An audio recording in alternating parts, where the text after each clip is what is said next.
Welcome to Let Me Fix This. Enjoy the video. In this video, I will explain how to replace your Range Rover key battery. First, gather your materials. You'll need a new CR2032 coin cell battery, which is commonly available. Also, grab a small flathead screwdriver.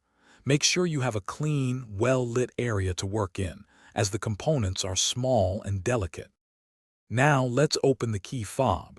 Look for a small slot, usually on the side or bottom edge of the fob. Carefully insert the tip of your small flathead screwdriver into this slot. With a gentle twisting motion, you can pry open the two halves of the key fob casing. Be careful not to apply too much force. Once the key fob is open, you'll see the old battery. Pay close attention to its orientation, noting which side is facing up. Gently pry out the old CR2032 battery using your screwdriver or fingernail.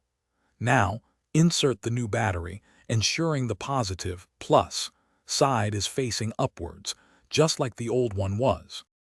Finally, it's time to reassemble your key fob. Carefully align the two halves of the casing.